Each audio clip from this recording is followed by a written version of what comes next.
All right, Sixers fans, the playoffs are finally here. Philly taking on the Toronto Raptors. Before we jump into things, don't forget, you can catch us on the Liberty Ballers Podcast Network. We're going to be pretty much anywhere you get your fix all the way throughout the playoff run, hoping it's a deep one. And, of course, check out libertyballers.com. Two of the people behind the magic you see at Liberty Ballers joining me for this one, Mr. Paul Hudrick, also Jackson Frank. Fellas, let's start with this. Paul, throughout the entire season, as we got to the last couple of months, we were looking at this thinking, okay, who do we want the Sixers to play? And I'll be honest, from my viewpoint, I was hoping it would either be Chicago or Cleveland. Ended up being a red-hot Raptors team. Paul, as soon as we got word and we saw Memphis getting its butt kicked by the Celtics, how did you feel right away when you found out it's going to be Raptors-Sixers in round one? Because as you mentioned, they're, since the All-Star break, this is one of the hottest teams in the NBA since they've kind of gotten healthier, and they're not even 100% healthy. Still, Fred VanVleet's still dealing with some stuff. Obviously, OG Anunoby has been kind of in and out of the lineup, but if those two guys are healthy and playing at full strength, this is a very deep, very long, very athletic, very dangerous basketball team. And it only complicates matters that obviously Matisse Thybulle will be ineligible for games 3 and 4 and what feels like an inevitable game 6 in Toronto. So my first thought was, this is not only is this going to be a difficult series, there is plenty of potential that they could lose this series. There really is. They could be a first round exit, and a team that features Joel Embiid having an MVP season and James Harden, granted, maybe not, a 100% healthy James Harden, and an emerging Tyrese Maxey, like the fact that this team could potentially be a first round exit, it's not good. It's troubling to think about, because if that happens, this offseason is just going to be littered with so many question marks from obviously the head coach, who has taken a lot of heat. Some of it, I would say most of it's probably pretty justified. And then from the roster construction, you're looking at Tobias Harris and his big contract, and where do you kind of go from there with him? With Matisse Thybulle, who is, forgetting all of the, the unvaccinated situation and him not being able to play, still a flawed player in a lot of ways, but an elite defensive player and a special defensive player, but still an extremely flawed on the offensive side of the ball. So you have to kind of question where his fit is going forward. And again, Tyrese Maxey being so young, but playing at such a high level, but maybe not as consistently as you'd like.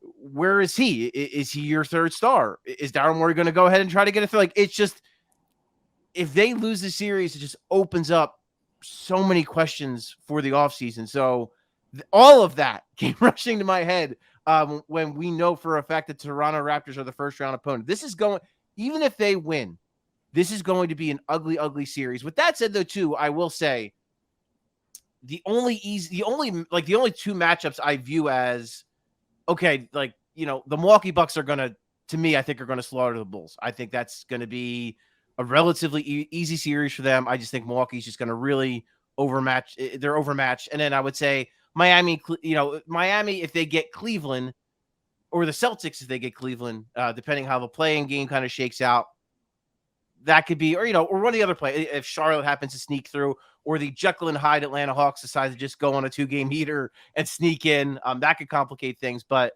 the East is going to be a bloodbath.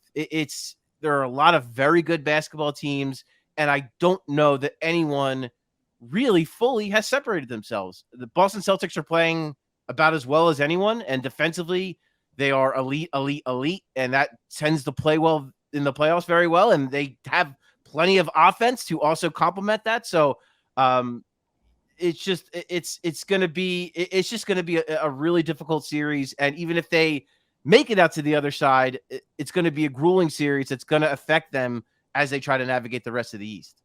Jackson, when you saw that, and we did the podcast on Saturday following the Sixers game, and we were looking at this like, okay, we were kind of certain it was going to be the Raptors, even though we didn't know at that point that the Grizzlies were going to throw out their B team on the court against the Celtics, and that one turned out to be ugly. But from your perspective, as I've mentioned before, you watch a ton of basketball. Looking at the Raptors, What is the number one key for the Sixers in this series, in your opinion, in order to get by a Toronto team that has a couple of all-star guys in Pascal Siakam and Fred VanVleet? Yeah, I think the two main things to me are the Sixers have been switching a lot of stuff this year. Large of Joel Embiid, and the Raptors are a team who two of their best scorers, and Pascal Siakam and Scotty Barnes, like to exploit mismatches with their size. And it's not, even if you play physically, they're really good playing through contact. And we saw that on full display when the Raptors came back to beat the Sixers on Thursday. And then the other thing is the Sixers have been a pretty poor defensive rebounding team. Worse offensively. I think the numbers are right at the bottom of the league on the offensive glass, but still bottom 10 or 12 on the defensive glass. And the Raptors are first or second in offensive rebounding. And they run a lot too when they force turnovers. And we know how poorly the Sixers transition defense has been, whether it's communication or just a lack of athleticism and ability to defend in space. Those have been issues. So beyond just the fact that you have to play a team that is playing much better than the 6th seed in the Bulls, it's a much worse matchup when you look at those three things. So that's what I'm going to keep an eye on. I do wonder, that offensive rebounding has been so key to the Raptors having a pretty solid offense this year. Is that something that maybe you can scheme away a little bit when you have time to scout it and prepare for it? But I don't know, because the Sixers have gotten their butts kicked by it the last 2 times, and they've played twice in 2 weeks. You'd think that you would be a little more prepared, and it doesn't matter. Chris Boucher grabs 7 rebounds in 14 minutes, and Kem Birch gets 4 of them, and Scotty Barnes sneaks in for a couple. And you'd think that you should probably box out more, but that's been a thing all year. So those are the 3 big things to me: is offensive rebounding, transition defense, and how can you slow Pascal Siakam and Scotty Barnes. And I wonder, how does a rookie like Scotty Barnes fare in the playoffs? I mean, I think he's obviously going to be a great player, having a good year. But there always is some, you always worry a little bit about those young guys. I'm sure we're going to talk about Tyrese Maxey more in depth, and he's another young guy who's in a big role. So those are the 3 things that came to mind for me. And then also, where is Fred VanVleet at health-wise? Had such a big workload through the first half of the year, was playing at an all-NBA level, still ended up being an all-star, but he's tapered off a little bit, missed some games with knee injury, had a huge minutes load. The shots come back to earth a little bit. Where is he at? Is he more of a top 50-ish guy, or is he at the top 20, 30 guy that we saw through the first 2/3 of the year? That's a huge thing. That's a huge difference, I think, between being an above average starter and being a borderline All-NBA guy, which he's been the former for half the year and the latter since, maybe some of the knee injuries started to unfortunately rise for him. Yeah, looking at this, and you mentioned that, Jackson, too, the offensive rebounding. The Sixers, not a very good rebounding team, finished second last in the NBA overall in rebounds per game. The Raptors at 13.4 grabbed the second most offensive rebounds per game. And you look at those 3 losses, Paul, that the Sixers had against the Raptors during the regular season, out-rebounded by 9 rebounds on average per those games. And that's been a huge issue for the Sixers. So now it's not a small sample size. We've seen it over 82 games that the Sixers cannot rebound. So, Paul, in your opinion, when you're looking at that, how can the Sixers be able to maybe improve on that a little bit? Because the way I'm looking at it, and this is a bit old school where you're talking 90s and 2000s, whether that's jamming the outlet, trying to focus on stopping the transition through that, and just getting people crashing the boards and making sure you're getting a body on people. And we've seen that a lot. The Sixers didn't have big guards, especially when Seth Curry was there with Tyrese Maxey in the back. Harden, a very good rebounder for a guard, but making sure they're at least getting bodies on these Raptors who, interestingly, I was reading about, they have 7 guys that are between 6'7" and 6'9". So they don't have a ton of size in terms of 7-footers. And we think, we'll jump into what Joel's going to be able to do against that lineup. But the Sixers have to worry about that. So in your opinion, what can Doc Rivers and the coaching staff do in order to try and mitigate that advantage for Toronto when it comes to the rebounding? Pray. It's, and Jackson already hit on it. It's the Raptor, and you just touched on it as well. It's like the Raptors just have a bunch of long athletic players. Outside of VanVleet and Gary Trent Jr., like everyone else is 6'7" or above and a crazy athlete. And the Sixers, for as talented as they may be in some spots, this is not an athletic team. Outside of maybe like Tyrese Maxey and Matisse Thybulle, who will not play in games 3 and 4, this is not an athletic team. For as great as Joel Embiid is, for as great as James Harden is, they are not tremendous athletes. For as good as George Niang has been off the bench, not athletic. Danny Green is going to be a big part of this thing, not athletic. Like, it's just, you go up and down the list, and it's a slow team, and that's a huge part of the issue. And another thing is, perimeter defense has been an issue all season long for the Sixers, whether it's, Maxey's, kind of being inconsistent, as Jackson touched on the fact he's a young guy, and those ups and downs, those ebbs and flows are just the reality of a young guy playing for a championship caliber team in a huge role, and now going into the postseason. You know, Danny Green is just not. He is solely relying on instinct, which is very good instinct, but he just doesn't have the lateral quickness and the speed that he once had. We all know about James Harden, his struggles as a perimeter defender. So the issue with that is when they're beating that first line of defense, it's up to Joel Embiid to then, greet those players at the rim. When that happens, the shot goes up, it goes off the rim. There's nobody to rebound because Joel Embiid has to help. So that's a huge issue. So I don't know what you can, if there is a way to mitigate that. Maybe you just kind of take almost a page out of Nick Nurse's book and just like get really super aggressive with pick and rolls and just like blitz stuff and try to force turnovers. And maybe that's a way to, if you're going to get out rebounded anyway, maybe take some chances. I don't know that Doc Rivers is going to do that. We know that Doc Rivers is a fairly rigid man and he does what he does a lot of times. So will he get creative? Will Dan Burke maybe kind of get, and say like, hey, if we're just going to get crushed on the offensive glass anyway, let's just blitz the hell out of everything and try to get the ball out of their some of their elite playmakers' hands, and just try to force some turnovers. And the other thing I would say too is, I get that like Pascal Siakam's a very good player. He's taken it to another level this year, and he's proven that he can make. If you're going to leave him open, he can make a three. But to me, he's much more dangerous when you allow him to get into the paint. He's got great touch from about like 10 feet in. He's so good at finishing. He draws fouls really well. I make him a 3-point shooter. And same thing with Scotty Barnes. He's capable, but I can live with him taking not wide open threes, but I can live with him taking threes as opposed to letting him get inside the restricted area and pulling Joel Embiid out of the paint and having him challenge shots. So I would make everybody not named Fred VanVleet and Gary Trent Jr. make anyone else in the lineup a 3-point threat. I take my chances that way. You're going to get beat sometimes in that regard. It's just the reality of it. But to me, I think that's the better option than letting Siakam and letting Scotty Barnes and letting all those guys live in the paint and just continually putting pressure on Joel Embiid and forcing him to do more defensively. Yeah, Paul, you mentioned trying to force the Raptors into turnovers. Another thing that works against the Sixers, the Raptors' best turnover differential in the NBA. So these little things that people might not pay attention to when it comes to the offensive rebounding, when it comes to turnovers, they're going to have a huge impact on this series, especially for a 7-game series. Jackson, you're looking at this from your perspective. We're talking about Joel Embiid, obviously going to be at least, we feel like, I think, across the board in the top 2 in MVP voting, maybe top 3 if you want to go Giannis and Jokic. Don't know how the voters are going to go on that, but that's a huge advantage for the Raptors in this one. When you're looking at this from a Sixers perspective, how are they going to be able to best get Joel to be in a position to dominate this series from beginning to end?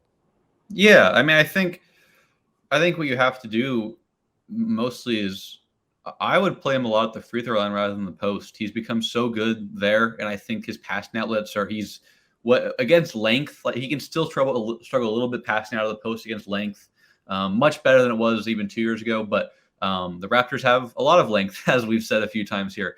I think his passing outlets are easier from there. Obviously, that makes it a little easier for the doubles to come if you can send it from both wings rather than a baseline or a wing. But especially in those games in Toronto, you're gonna have Danny, and it seems like they're probably going to start Danny for this entire series just for continuity purposes. I think based on some of the comments Doc has had out there, you're going to have 4 threats, whether it's a shooter or attacking. We know James Harden has historically not been very comfortable as a spot up guy. It seems like he's more comfortable to make the extra swing pass or attack to that floater. But you have 4 threats to either take it from deep or attack off the catch, and that's a really big benefit. So if Joel can see those doubles coming, as you can see him a little better, usually from the free throw line. Really good at drawing fouls from there too, then I think you're in a good position. It's gonna. I think Tyrese Maxey is going to be really important to exploit those pockets of space. The downside of the Raptors being such a high turnover team is they allow a lot of back cuts and they allow a lot of pockets of space on defense. And so the Sixers off-ball offense are going to have to be good. You're going to have to see a lot of Danny Green cuts along the baseline. You're going to see Tobias maybe cut a little more or relocate around the arc.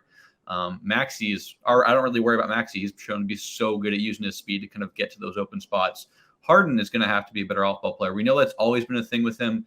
I'm not trying to be like, because I don't want other people like, oh, we told you, Sixers fan. No, I know that Harden is going to have to be better there. And he's talked about it, that he's largely been ball dominant, and it is a little bit not in his nature to just take that catch and shoot three, but he's got to make good decisions off the catch. And, whether that's taking the three or getting that floater, or getting to the rim, they're going to have to be really good, because the Sixers are going to, or the Raptors are going to throw a lot of attention at Joel, and rightfully so. And there's been mixed results. He was pretty solid in that last game. The wheels fell off a little bit at the end. I think he missed maybe 4 or 5 of his last few shots. Was still pretty good on that on offensively. He struggled obviously in the game a few weeks ago, scoring the ball. I think some of it was defense. Some of it was he had maybe 3 or 4 shots for him out. But he's going to have to be a good shot maker, but you're going to have to really exploit kind of the Raptors being so aggressive defensively. So that's where I go. And I think Joel is really well equipped nowadays to handle that. And so we'll see what happens. But that's where it comes down to, is how good can the Sixers be as an off-ball team offensively, because there's going to be opportunities to exploit that space, because the Raptors are so aggressive, hunting the turnovers. I think that speaks to it, right? The fact that they're maybe middle of the road or a little better in defense, but had the best turnover rate. So there are opportunities to be had, and the Sixers are going to have to exploit them, and a lot of it's going to stem from Joel's passing and the off-ball cutting and movement and shooting. Jackson, you're talking about James Harden and Paul. I want to ask you this right now. We're looking at Harden, and it's been apparent, I think, throughout his time at Brooklyn during this season, especially more than last year, although we did see him struggle in the playoffs with that hamstring injury. But looking at it now, going to have a week off at least in between. Are you anticipating him? And you're around the team a lot. You're at basically every single home game, go to a bunch of whenever they have at practice and shoot arounds, you're there. Is there anything that you're looking at that this rest might be a little bit more beneficial to him? And are you expecting him to be, again, not way back to 100% with what we're used to seeing from Harden, but maybe at least getting close to it in terms of finishing better at the rim? Because we've seen him struggle with that. I believe he's in the bottom 3 when it comes to field goal percentage, shooting close to the basket. So when you're looking at that, how important is his health for the Sixers if they want to beat a Raptor squad again that people maybe have written off and looked at as a play-in team even up until 2 months ago, but are now firmly entrenched in the top 5 in the East? I don't want to be too dramatic, but I think maybe James Harden's health is everything, maybe potentially, because if he's not healthy, I don't know how you're going to beat this Raptors team, quite frankly. I will say, though, I think there is evidence that when he has gotten rest, it's benefited him. I mean, right before, during the All-Star break, he took those 2 weeks off. He was tremendous his first handful of games for the Sixers. And I don't think it's a coincidence that is because he had his time off. So I do think this week is going to be huge for him. And I think, too, when you look at playoff scheduling, there are no back-to-backs, and it is more spaced out than the regular season. So that could benefit him. Now, with that said, a week is not going to magically heal his hamstring, and it's still going to nag him, I'm sure, throughout. So it's going to be really, he's really going to have to manage that really, really well. And it's probably not going to be easy for him throughout the postseason. As you mentioned, last season, it's a separate hamstring issue, but last season with the Nets in the postseason, he really tried to gut it out, and he just couldn't, because he just wasn't the same player, and he knew that. And so he had to take a step back. I do want to say this, because I think we've been super doom and gloom about this series. I mean, I get why. I get it. I totally get why. The Sixers aren't exactly coming into the playoffs humming here, but I did see stretches in the Toronto game where Harden really did do really well, kind of finding those holes in the Raptors defense. It did pick them apart a little bit. And when the Sixers were making shots, it looked great. And so I do have some optimism that compared to previous matchups, we've seen where the Raptors really have stifled Joel Embiid and have really stifled the Sixers as a whole. I did see stretches of that game where James Harden was a difference maker, where it's okay, their offense actually doesn't look bad against the Raptors because Harden is making the right plays and the right reads. And then towards the end of the game, as we've talked about, he just really struggled. He couldn't make a shot. He couldn't get to the rim. Just that burst just wasn't there. And that was a huge issue late in that game. But again, I am encouraged by some of the things I've seen. We talked about Joel Embiid in the past and his struggles against the Raptors. Look, he also has 2 30-point games this year against the Raptors. So that's nothing to sneeze at. And like you said, Jackson, I thought last game there were a couple shots that he makes all the time and they just rimmed out. And that is going to happen. But I think over the course of a 7-game series, the cream will rise to the top. And I think he's going to have more good games than bad games. And I think giving him the opportunity to look at that Raptors defense for an entire series and react to it, and he can make adjustments, I think that's going to be beneficial for him. I think it's going to help him because he can see, okay, here's where I maybe could have done this or I could have done that. And he can take that into the next game and improve upon it and, things like that. So, yes, James Harden's health, to answer your initial question, I think is really everything. But as much as we've kind of pointed at all the things of why the Sixers maybe won't win this series, I think there are certain things we can look at to how they can win the series. And I think another thing that you said, Jackson, too, is what you saw in the second half was Maxey really using his speed and the attention that Embiid and Harden were getting. He found those holes late in that game. And I think they got back within 2 at one point because he went on a little run there. So I think there are going to be opportunities for Maxey to kind of find those holes and make that work too. So yes, there are lots of reasons to have doubts and concerns, but I do think there are some flashes that you've seen to have some optimism that they can win this series. Yeah, Jackson, if I could just play off a couple of those points, I would also note that I expect Harden to at least have one monstrous game in the first 3, just because like Paul said, he was so good those first 3 or 4 games after he had 3 weeks off or so. He's gonna have about a week off here, and that makes it all the more important. The Sixers win those games when Harden play. When you you look back to the Milwaukee game when Harden was sensational, and you lose that, that's tough. And that's the difference between us sitting here and talking about a Bulls preview or maybe the 2 seed versus a game like the Raptors. So you have to really take advantage of them because you can't rely on those being commonplace right now, right? This is not to say that Harden's been bad. I should say big scoring performance. The passing's been awesome the entire time. And then also with that, I think they're much better equipped to play the Raptors than they were pre-Harden because the Raptors, they're going to front a ton on Joel with the Precious Achiuwa, Khem Birch, and then Shade help on the backside. If you're playing 3 shooters around James and Joel, Harden's going to find them. He's been so good at kind of those perfect entry passes over the top to Joel, and then Joe gets the ball within 4 feet of the hoop against the Raptors' smaller front line. He's going to either get fouled or probably finish it. So that's a bonus there, too. So those are 2 things I want to touch on. I think just Harden's playmaking is going to be really important when they throw so much attention at Joel. Obviously, that's been a long-standing issue. Can we get the ball to Joel when teams crowd him? And then also, and this isn't to say that, the players in the Raptors coaching staff can't adapt and adjust in a 7-game series, but you give Joel and James time. That is really important. And I'm not saying that, Fred VanVleet or Pascal Siakam are lesser players, but I think the best duo in this series is James Harden and Joel Embiid. Even though James has struggled at times, that's you can say Pascal and Fred, they're great, but neither one's an MVP candidate. So that gives you a really good leg up. And for all of Harden's struggles, he made an All-Star game this year. He's still averaging 22, 10, and 8 on 59% true shooting. He's a dang good player, even if he's been inconsistent at times. So those are the things I wanted to note on for sure. Yeah, Jackson, and to piggyback off that, as Paul was saying, there are a bunch of avenues the Sixers can win this series. Obviously, the number one advantage they have is having a 7-foot monster who controls the game any way he wants to. Joel Embiid can score 40 a game in this series, and I would not be surprised. But we're looking at Harden, as you mentioned, finished second in the league in assists. So we're sitting here talking doom and gloom about a 51-win team. Let's not forget that as well. But Jackson, you're looking at this. It's obvious they have Embiid. They have Harden, like you mentioned. To me, I agree with you on that. The 2 best players in this series, although you could probably go Siakam and VanVleet as the next 2. I would also probably argue right now Siakam over Harden, just giving him the stock. But I just meant duo-wise, there are worse places to be than having the best duo in the series. Yeah, and those guys are proven, all NBA talent. That's not taking any former MVP and potentially this year's MVP. This year's MVP, and you're not taking anything away. We're not taking anything away from the Raptors when we say that.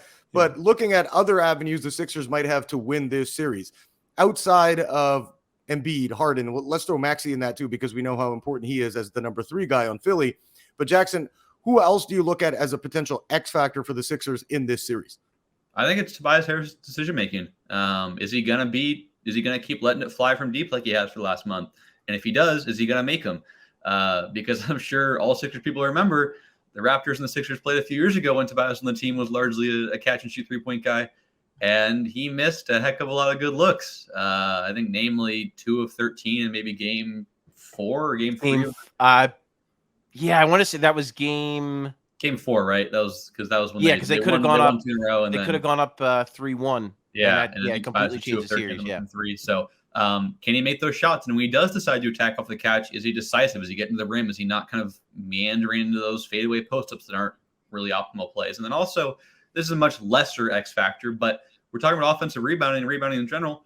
The Sixers backup 5 in this series, and Paul Reed happens to be a heck of a good offensive rebounder, and just rebounder in general. The way he gets off the ground, the way he tracks the ball off the glass is really, really impressive compared to a guy like DeAndre Jordan, who, no disrespect, doesn't bring the same level of attention to detail on the glass or the same kind of vigor. And you could be a bit disrespectful, Jackson. It's okay. DeAndre Jordan. I think we all have been so far since he signed with the Sixers. But just he is a very nice guy. Doc's comments, it seems like when teams go small or have a small lineup, Paul Reed's going to play. And we saw Paul Reed play 4 days ago against the Raptors, and he was up and down. Obviously, he played much better against lesser opponents and the Pacers and the Pistons. So, but he's still a better option than DeAndre Jordan. So in those 8, 10, 12 minutes on the floor, can they survive? Can they survive on the glass? And I think you feel a lot better with Paul Reed out there, despite him being much smaller, just because he's a really good rebounder on both ends. And so those would be kind of the two other things outside of the Sixers. 3, I would, you can whatever you want to say between Tobias and Tyrese, but beyond that, yeah, I'm looking at Tobias Harris' decision making off the catch and results off the catch, and then can Paul Reed's offensive rebounding prowess and rebounding prowess in general stymie some of what the Raptors do when he's out there for 10 to 12 minutes, and and if he fouls out, he fouls out. But there again, like I've said on the podcast recently, there are worse places to be when your guy goes out and works his tail off for 12 minutes, and then he fouls out, and you got to bring your MVP candidate center back in. So that's kind of what I'm looking at. Paul, a lot of the talk over the last week or so, even before we knew it would be the Sixers and Raptors facing off in round 1, was around Matisse Thybulle's status. He obviously was ineligible, quote unquote, to play in their last time that they took on the Raptors in Toronto. Looks like he's not going to be eligible for games 3 and 4. He's been steadfast on that, although reports are that he did take a shot last year during the playoffs. He told us that. He hasn't gotten a second vaccine yet. But taking himself out, says his family wants to take a holistic approach to it. I'm not going to judge anybody for their decision not to get the vaccine, but looking at the on-court stuff, that's a big hole for the Sixers to fill. He's clearly their best perimeter defender, one of the most athletic guys they have out there. Although, again, on the offense, you're basically going 4-on-5, as we've talked about through the 82 games this season. But you're looking at this now, and Jackson, you hinted at this a little bit earlier when we were talking about Danny Green looking like he should be the starter all the way through, just for continuity purposes, because we know Matisse won't be there for games 3 and 4. But you're looking at this now, Paul. How much of an effect do you think that's going to have on the Sixers not having their best perimeter guy available for games 3 and 4, and potentially, if it goes 6 or 7, at least 3 games in this series? Potentially huge, for sure. When you look at the way the Raptors can hurt you, beyond Siakam, who obviously Thybulle, that's not a good matchup for him. That's not who you would have guarding Siakam. But, when you're talking about Fred VanVleet, if you, as Jackson already talked about, if he's the guy he was in the first half of the season, I really have big concerns about Danny Green guarding him, and I have even bigger concerns about Tyrese Maxey guarding him. I will say this, actually, Maxey, Gary Trent Jr. was excellent the last game. He had 30 points. But in the previous matchup, Tyrese Maxey actually was excellent on Gary Trent Jr. So, and he still had some good flashes against Gary Trent at times. Gary Trent made that last one. He made some really, it's to his credit, he made some really difficult shots. He had a hell of a game. And like you said, yeah, I don't disagree. I don't think that Maxey was terrible in that game against him. But I think overall, it's a decent matchup for him. It's a guy, for whatever reason, he seems to do well against. But then if that's the route you choose to go, then that leaves Danny Green on Fred VanVleet. If Fred VanVleet is, again, if he's the kind of borderline all-NBA guy he was to start the season and he's healthy, that's a really difficult matchup for Danny. But I'll say that Danny, like I mentioned earlier, he's going on instincts, and his instincts they're damn good from being around and just being a really smart and savvy player. So in that regard, perhaps he can hold up against VanVleet. But if I have the choice between Danny Green or Matisse Thybulle guarding him for large stretches of the game, please give me Matisse Thybulle. But kind of to Jackson's point as well, Danny Green in the starting lineup and that spacing and what that can do for James Harden and how that allows him to kind of help pick apart the defense, that's worth sacrificing. And that's, part of the reason why Doc Rivers and Doc Rivers did say part of it's continuity because he knows he's not going to have Matisse Thybulle in those games, but part of it is spacing. And so maybe sacrificing that defense is because as good as Fred VanVleet is. He's not the same player as Trae Young, so I don't expect that to be a repeat of the Atlanta series with Danny Green. But I there are certainly pros and cons to that. And my concern is if you're in a game 3 or a game 4 and VanVleet just happens to be on a heater and he's just having a big night, and he's just smoking Danny Green, you don't have Matisse Thybulle that you can just throw on him. Like, where do you go is the concern for me. You're not going to throw in Isaiah Joe out there. I mean, I might consider it, but we know Doc Rivers is not going to consider it. So kind of where do you go from there? So that is where, to me, like, my biggest concern with Thybulle is if it gets to a point where VanVleet is that guy, is that borderline all NBA player, where do you go if Matisse Thybulle isn't available and you have to go with Danny Green? That's my biggest concern. Do you guys think we'll see some zone at all if that's the case in games 3 and 4? Or you think the Sixers is that a good option for him? No. Without Matisse Thybulle, I think the zone's a bad option personally. I think that's what makes the zone so when it's been effective for them, it's Matisse at the top, kind of wreaking havoc and kind of playing that free safety role like he did at Washington. Without that, I don't know that the zone is going to be all that effective personally. Yeah, and I was just gonna note too that, like, I've like people who follow me for a while now, like, know that I am not a huge proponent of Matisse as a starter, just because of the offensive concerns. And so for me, it's less about, like, I think I mean, obviously the Sixers shot red hot from deep in that last game against Toronto, but the offense looked pretty good. It was not the offense that was an issue.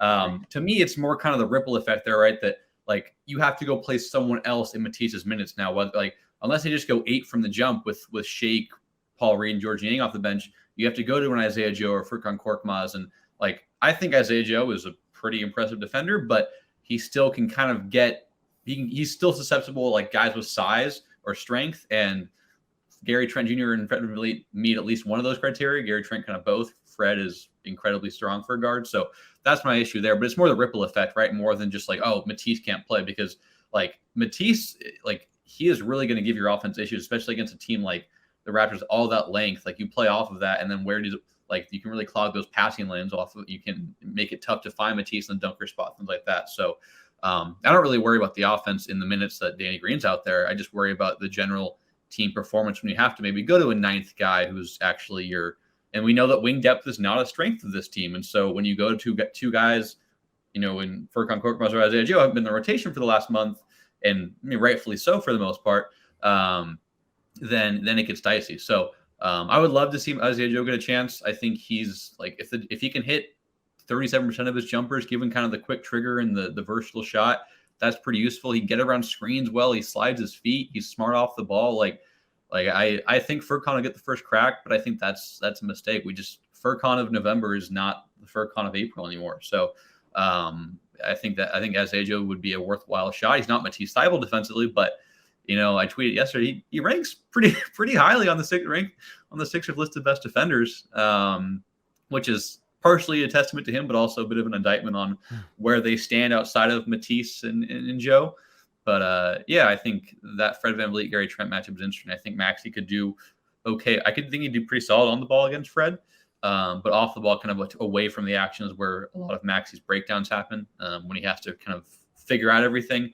And Fred VanVleet's so good at kind of just smartly relocating to different spots and then shooting from 30 feet away. And then Gary Trent's also pretty good at that, and also has the size advantage over Tyrese Maxey. And also, we know Danny's off-ball screen navigation and ability to kind of cover ground is not his strong suit. It's using that strength, that instinct, that understanding of angles, which are not really the most useful things against Fred and Gary, where it is against Pascal. So I think we'll get some reps with Danny on Pascal, but that you can't do that all the time. It's a tough ask for Danny. So I don't really worry about the Sixers minutes when the starters are out there together. It's kind of about every other minute, which will be, maybe half I don't know how much the starters play together, roughly maybe 20 minutes or so. Just off the bat, I don't know if that's the correct number, but yeah, it's all those other minutes and how they fill a hole at wing that is a very poor depth area for this team. Now, with all due respect, real quick, I just want to piggyback off that. The one thought I had, and I don't know if Doc Rivers is going to get this creative because that's not necessarily his thing. But given Toronto and the way their roster is constructed, if you don't have Matisse Thybulle for games 3 and 4, I don't think it would be the craziest thing in the world to play Paul Reed next to Joel Embiid at the 4 and perhaps use Tobias Harris or George Niang at the 3. It's not ideal. It's not something you would want to go to. But here's the thing.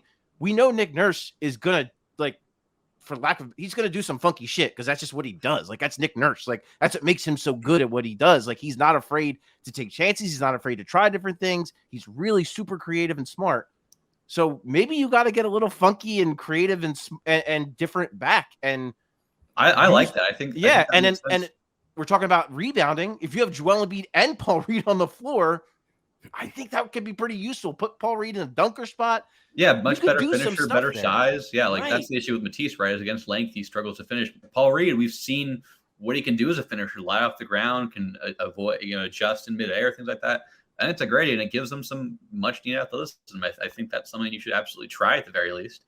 I think, and like you're talking about, with all due respect to Isaiah Joe, I agree with you. Like, there's no way Doc goes to Isaiah Joe. He's going to go to Korkmaz.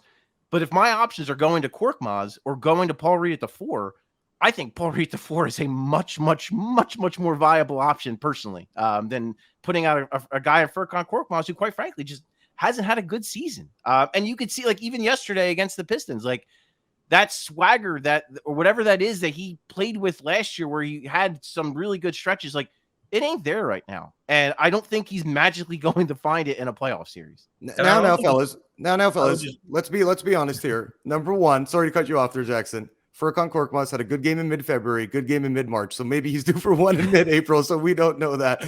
But Jackson, you were going to say there about the rotations. Go ahead. I was just going to note that also, like, the issue with trying to play Paul Reed more than 15 minutes is obviously the fouls, right? He's so active, and it's not really an issue when he doesn't, need to play in big minutes. But if he's not involved in so many primary rim protection sequences, whether it's pick and roll or help rotations, and that's Joel's job, you probably feel a little better about him, right? Like, if he doesn't have to do that as often, maybe he can play 19 minutes a night rather than 10 to 12. So, I think that's important too. And I think, and I don't, obviously not having Matisse is not something that works in their favor. I'm not trying to frame that at all, but I do kind of wonder if Matisse kind of being in and out, like, works to his favor, right? If you can't kind of get his tendencies down so much, like, that's kind of where he struggled last year in the playoffs, right? That where there's a Bradley Beal or Trae Young, they kind of got accustomed to everything he does.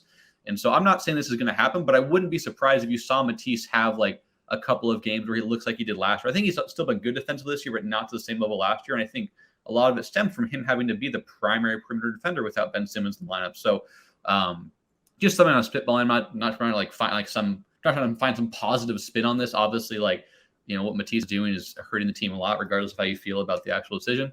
Obviously, I strongly disagree with it, but I think that's just something that could maybe come to fruition. I'm not saying it's going to. I'm not trying to be like some ridiculous optimistic analyst here, but I do wonder if kind of not being able to get adjusted to him every game could allow him to maybe do some more stuff that we saw last year. But obviously, the Sixers would prefer to have him out there every game. But that's just one angle that maybe could arise. But I'm not guaranteeing or anything. They're trying to find it to be some great angle for them.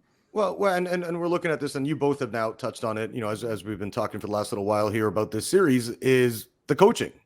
And we know what Doc Rivers' limitations are. We've seen it now for a few seasons. We've seen it for 15 seasons, 10 seasons, whatever it is. If you look at his coaching resume, Nick Nurse versus Doc, how concerned are you about that matchup, Paul? And how much of a factor do you think the coaching decisions are going to have on the outcome of what everybody now, you're looking around the media landscape, you're looking on social media and on Twitter, this is going to be a close series. So how much do you think that the coaching matchup is going to play a factor in deciding who advances to round 2? It has the potential to be pretty big, quite frankly. It's just Doc just is so rigid.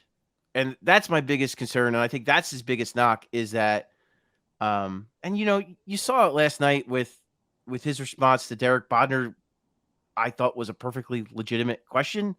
And then Doc didn't see it as a perfectly legitimate question. And he came in really defensive about the idea of wanting to shut down anybody saying Paul Reed is good. It was weird because he did compliment Paul Reed right off the bat, said he was tremendous. then as the follow-up question came in, it was he said he was shutting down the Paul Reed victory parade or however he worded it, and it was very strange the way he got just really defensive about. I don't know, maybe. And Dave Early touched on it for us, and he wrote an article about it, and he touched on maybe the fact that this is he doesn't want it to get to Paul Reed's head a little bit, perhaps. Maybe that's the way you look at it, but I think he was just so defensive and, quite frankly, pretty condescending that I don't know that I want to take it that way. So I just worry. We just talked about that scenario, that idea of getting creative and maybe playing Paul Reed at a 4. Doc didn't shut that notion down, but he didn't sound like he was super eager to do it. And it sounded like maybe that was a break glass in case of emergency and not something he would go to or actively look at. So that's my biggest concern, is that I think Nick Nurse is so good because he is so adaptable and because he does make adjustments and he does look at different things and he goes away from things that don't work very quickly if they don't. And he sticks with things that do work.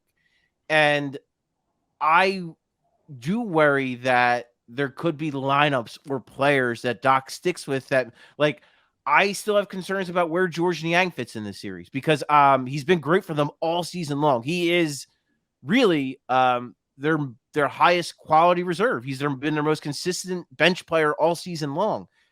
And I worry that one of the most consistent players all year beyond Joel, really. Him and Tyrese, right. And that's about the 3. Right. So I have concerns that this is a very athletic Raptors team, and he's not a very athletic player. And I think part of the reason Utah decided to move on from George is that he did have his struggles in the playoffs. So, I mean, granted, there's not really an alternative. So, like, if George Niang isn't very good, you still kind of have to ride with him a little bit. But I just worry about lineup combinations. And I know, like, one thing that's been touched on, I've seen a lot of people make a note of it, is that lineups with Matisse, Thybulle, and Danny Green have actually been very good, but Doc hasn't used them very often in the last 2 years. So it's just like little things like that where I think there's room for experimentation. There's room to try some different things that I worry that Nick Nurse will be willing to do that. And I don't know that Doc Rivers will be willing to do that. I think if we see a minute of DeAndre Jordan in this series, it's a mistake. But I fear that we might see a minute or two of DeAndre Jordan. So I don't want to like just pile on Doc here, but I have pretty large concerns about his stubbornness and his rigidity with lineups, with players, with rotations, and with certain things. Jackson, what's your take on the coaching matchup? What are you looking for from Doc in this series that you would look at it and say, hey, he did a good job to put his team in the best situation to succeed in this matchup? Yeah, I don't have a ton to add. I think Paul summarized it pretty well. I think it's just like one thing that Doc, and I'm not Paul saying that way, but one thing that Doc has done fairly well through his tenure is he's been willing to kind of shift around some bench options. He hasn't, he took Furkan out of the lineup. He's given Isaiah Joe a couple of chances, not as many as I think most people would say is warranted, but he's at least given him a little bit of chance, gave Paul Reed a chance finally. But what Paul's hitting on is like they don't feel like the lineups are always optimal. Like, you look at it, it's like, and I think, we were talking about in the Slack recently, and they're going back to staggering a lot. Like they're not, they're going back to staggering a little more with Joel and Harden as the last couple of weeks or last week or so. But I think it makes more sense, like, to stagger Joel and Tobias and Tyrese and Harden. And we haven't really seen that. We've seen mostly Joel and Maxey and Harden and Harris, if anything. And we haven't seen that. So it's like, even if he's a little more fluid in the rotations than maybe like all of us, myself included, give him credit for at times, it doesn't feel like there's as much meticulous like placement of those players in each lineup at times. So I'm sure he thinks through it, but it doesn't feel like the optimal rotations are always there. So basically kind of what Paul was saying. I don't have a ton else to add, but yeah, you just worry about some of the, the kind of the create. It's good to be flexible. That's not really something that Doc does a ton of, but you do worry about kind of the creativity within even the bounds of Doc Rivers flexibility. It doesn't feel like it's that wide ranging. And that's an issue when you're playing against a team that is really creative and is kind of the antithesis of what the Sixers are, for better or for worse. All right, fellas, I'm going to put you on the spot. We spent 25 of the last 45 minutes talking doom and gloom about how we're worried for the Sixers, but ultimately still a very good team. As I mentioned, won 51 games this season, one game away from being the 2 seed and having maybe Brooklyn, maybe Cleveland, or the 3 seed and taking on Chicago in the first round. But ultimately things settled and they're taking on, like we mentioned, a very good and a very deep Raptors team. Paul, we'll start with you. What is your prediction for this one? Who goes through to the second round and in how many games? Well, I don't feel good about it at all because I think it's going 7 games. And I think when it goes 7 games, it's really almost impossible to predict that 7th game. But I am going to go with the Sixers. I think it's some of the stuff we touched on earlier when you're talking about Joel Embiid and James Harden over the course of a 7-game series. I believe the cream will rise to the top. I think that they will find ways to score. They will find ways to beat the Raptors defense here and there. It's not going to be pretty. It's going to be grueling, and I think both teams are going to kick each other's asses for 7 games. And I think it's going to be, at times, probably not pretty to watch, quite frankly, because too, I think the Raptors, like the way they it's almost like a pig and mud situation. Like they want you to play like them, and when you do, it tends to not work out well for you. So you have to play your game and not get caught up in what they want to do. So I think there's going to be some not great moments, but I think ultimately, I do think they win it in 7 games. Jackson? Sixers fans would love to watch a Game 7 against the Raptors again, I'm sure. I'll go Sixers and 6. I think I think the Raptors are really good. I don't want to take anything away from them. I do think things like the offensive rebound and the constant defensive playmaking and being so aggressive are something that you can kind of start to combat over the course of a series a little more. And I just worry about Fred VanVleet. He's been really poor post All-Star break. It's been a bummer. He was so good. He's at 48% true shooting, like 10 or 12 post All-Star break games. That's really poor. They need, I know that they've won without OG and Fred a couple of times against the Sixers recently, but they need at least they need Fred to be at least a top 40-ish guy, and he's been not that. The defense has slipped as well, post All-Star break. So those are the 3 things. And then, as Paul mentioned, I just think having that talented of a duo, even with Harden struggles as a scorer, just gives you a leg up. And so I think you're going to get at least 1 or 2 big Harden games to open the series. As much as the lack of Matisse Thybulle does hurt your time, you're still going to get him for at least 4 games. I think if you compare Harden with a Matisse, you can get a couple of explosions from Matisse, or not from Harden while Matisse is on the floor. That gives you a big advantage. So I'll go Sixers and 6, but I could see it in one of those series where it's 2-2 and then the Sixers rattle off a couple of wins and it's still a great series, but maybe it doesn't go 7. So that's how I feel on it. But I don't. It's not a firm stance by any means. The Raptors could win in 5, and I would be a little surprised, but I wouldn't be I had no idea what I was talking about. So Sixers and 6, but that's a very tentative stance, and I'm sure as I continue to think about this more, I could change further in the Sixers' favor, less in the Sixers' favor. Maybe I end up having Toronto by Friday, but for now, Sixers and 6. I just think they have a little more upward mobility with kind of how good they can be. Obviously, a little more downward mobility as well, but I just kind of buy into them a little more than I do the Raptors, just given some of the things I mentioned. Just with the lack of trust or health of Fred and OG, which is a bummer. But so we'll see. But that's my stance for now. And okay, let's wrap up on this. Looking around the rest of the NBA, we'll just look at the Eastern Conference for now, which, as you mentioned, Paul, is going to be finally, for the first time, I feel like in 15, 20 years, where it's damn, every Eastern Conference, the first round series is going to be entertaining. Let's start with the play-in games. Just give me some quick predictions here. Nets, Cavs, I have a pretty strong feeling who we're going to go with. Who are you guys taking in that one? Paul, we'll start with you. Yeah, I like the Nets. Just too much firepower. And it's a shame. Cleveland's had such a good season. They're such a fun story, but their health, with Jared Allen and Evan Mobley to end the season, I don't see a path to them beating the Nets. I think there's just too much firepower there. Jackson? Yeah, I'll go Nets as well. I think it's going to be a good game, though, honestly. I think Jared Allen might be expected back, and Evan Mobley came back for the last couple of games. That's huge.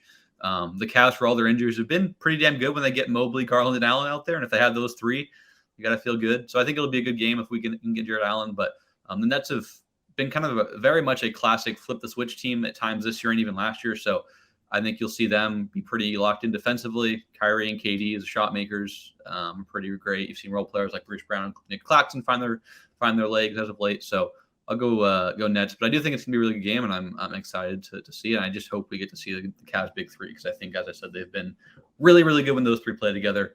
Not so much when one of them's missing, but it seems like maybe we'll get all three of them, which would make for a very, very fun game. Now, assuming Brooklyn does go through, we got Cleveland, Atlanta, Charlotte. Who do you think takes the 8 seed in the East? Jackson? I'll go Cleveland. It seems like Jared Allen's trending upward. I think he traveled on their last road trip, which is always a good sign when a guy's coming back from injury and starts to travel. But I wouldn't be surprised if any of those teams make. I mean, Charlotte's been pretty good as of late, despite the drubbing at the hands of the Sixers recently. Atlanta's been really good as well. I think they won maybe 4 or 5 to close the year. The Hornets obviously had a nice little winning streak there. So I'll go Cleveland. I just think they're the best team if their big three's healthy. But it is a tough spot to put Jared Allen. It is a tough spot for Jared Allen to be in, because I'm sure he wants to play. Just kind of coming back in his first, not his first, but first playoff appearance with the Cavs. Paul?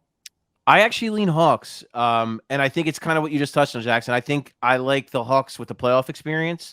Last year making it to the Eastern Conference Finals. Clearly they're not the same team, and they're pretty banged up as well. No John Collins, and Bogdanovich has been really banged up all year long.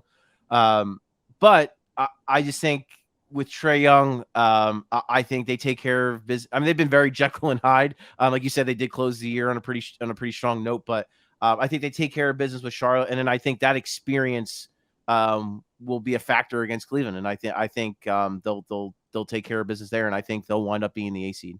Jackson, what about Milwaukee and Chicago? I have a pretty strong feeling with who we're going to go with in this one. Yeah, Milwaukee in 4 or 5. It's a bummer that both had such a good start to the year, and then it just kind of seemed like the wheels fell off with all the injuries they had to endure. But I think the Bulls could get one game. They have 2 bona fide great scorers in DeMar DeRozan and Zach LaVine. But I just trust the Bucks. I think you're going to see them really kind of kick it into high gear, but I don't think that should take away anything from a nice year from the Bulls. They could also parlay another good year next year with more health. But yeah, I think the Bucks I think are my pick in the East right now. So I got to go with them in a fairly convincing fashion against a team that's just the wheels have fallen off for the last month or so, unfortunately. Paul? Yeah, I completely agree. The Bucks they don't. I mean, they were the defending champs, and they really don't look any worse for the wear. I mean, now especially once they got Brook Lopez back, they look like a really damn good basketball team. And the Bulls, like you said, like they're leaking oil. And again, I think playoff experience really is a big factor. It didn't work out that way for the Sixers last year against the Hawks, but I think just the Bulls just don't have that as a collective unit. They really just don't have that. The injuries definitely caught up to them, and I have a hard time seeing them win more than one game if they win any at all. Yeah, huge size advantage for Milwaukee too. I think. Yes. And I mean, they're not even a huge team outside of Brook and Giannis, but the Bulls are quite small, as we saw against the Sixers this year. And I think I don't know if the Bulls got swept by the Bucks this year, but it was at least 3-1, I think, in a lot of not great close games. Yeah. Depth too. I think Milwaukee's just such a deeper team. And the Bulls, like you mentioned, Jackson, have been a success story all the way through, considering where that franchise has been throughout the better part of the last 20 years, other than that Derrick Rose era, for them to get back here, obviously still missing Lonzo Ball. And if he was there, maybe taking another game, but I'm with you guys. I think the Bucks win that series pretty easily. Let's wrap up on this. We know that a lot of Sixers fans want to see this player do well. Ben Simmons might be back in the lineup for maybe game 1 and 2, maybe games 3 and 4. We don't know yet, but trending that way from the latest reports on his health, likely not going to be playing 30 minutes a night. Just don't see that happening conditioning wise. But assuming that the Nets do win, and that's not a guarantee at all, as you mentioned, Jackson, and Paul, you said that too. The Cavs are a pretty good team when they got their big 3, but assuming Brooklyn does advance and we see Brooklyn take on Boston, which I think is going to be the best of the first round series, even across both conferences. Paul, how do you think that shakes out? And who do you think wins out of that series? Assuming, again, the Nets are at full health, and even if they get Ben for 10, 15 minutes a game a couple times, how do you think that one shakes up? Yeah, that's going to be so fun.